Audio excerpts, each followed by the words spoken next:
For a lot of young South Koreans, a job offer in Southeast Asia can look like a golden ticket, an easy way to make some fast money. But behind these promises, there's a dark and often deadly reality. Today, we're going deep into the terrifying world of Cambodia's crime compounds, where what starts as a simple offer can quickly turn into a death sentence. Before I kill you, drink it. Faster.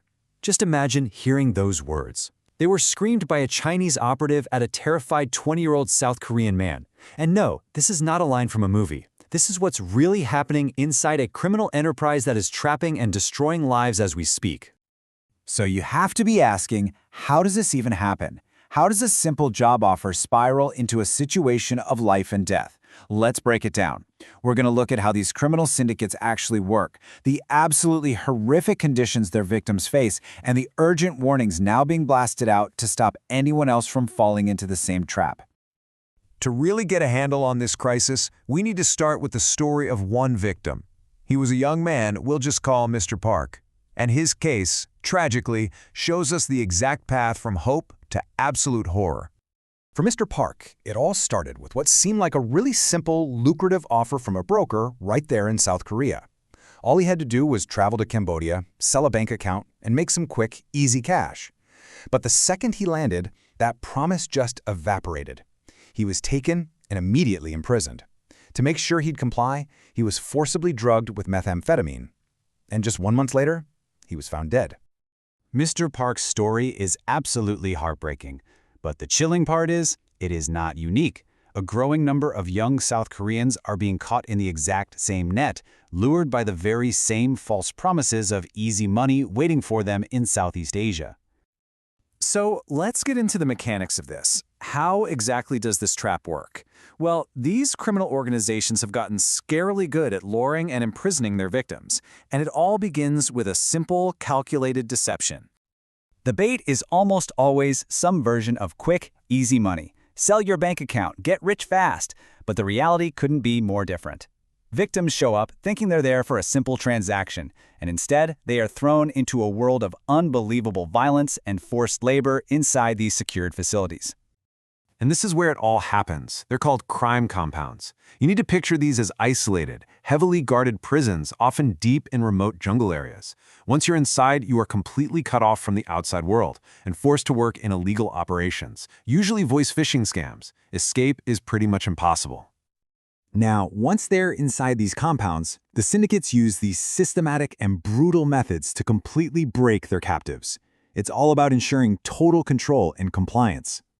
The control is absolute, and it's maintained through just unimaginable cruelty. We're talking about things like severe beatings with belts, constant psychological torment, and the deliberate use of drugs to create addiction. Then, they manufacture a huge debt for the cost of those drugs, trapping victims in a cycle that they can literally never escape. This is pure psychological warfare. They actually film the torture of other victims, and then they use those videos as a threat, showing new arrivals exactly what will happen to them if they step out of line. The fear is just constant and completely overwhelming. You know, the way they use drugs here is especially twisted. The captors don't just use them as punishment. They actually frame taking methamphetamine as a happy, fun thing to do, a way to get through the brutal 12-hour work shifts. Of course, this leads to addiction almost immediately, making the victim psychologically dependent and so much easier to control. And then there's the final cruel twist. Captives are offered $10,000 if they can lure one of their own friends from back home in South Korea into the very same trap. Desperate, broken, the victims become recruiters themselves, just perpetuating the cycle of horror.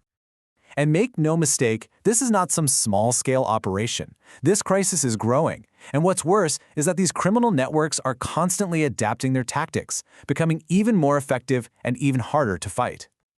Okay, get this. In the first half of this year alone, 252 South Koreans were officially reported as being abducted and confined in Cambodia.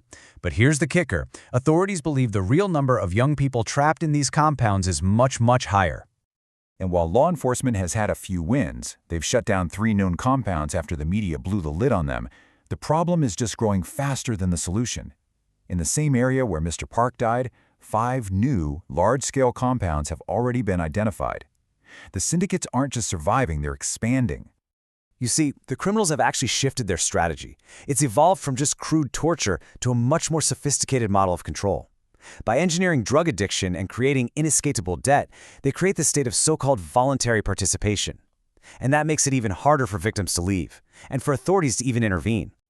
So, with this whole crisis escalating and the criminal methods getting smarter, the official response is becoming more and more urgent, and it's all culminating in a very blunt and desperate final warning. So what's being done? Well, South Korean police have managed to arrest some of the brokers who are operating back home, but the investigations inside Cambodia are painfully sluggish, and progress is slow. In response, the Foreign Ministry has issued special travel advisories for these high-risk areas. But honestly, everyone agrees that what's desperately needed is much stronger international cooperation. So, when you look at the extreme danger and the fact that governments have a very limited ability to help once someone is inside one of these compounds, what's the single most important message to take away from all this? This is the direct, unambiguous warning from an official involved in these cases. If your life is precious, do not go. It's not about being careful. It's about not going at all. That promise of easy money is a lie, and the price for believing that lie could very well be your freedom or your life.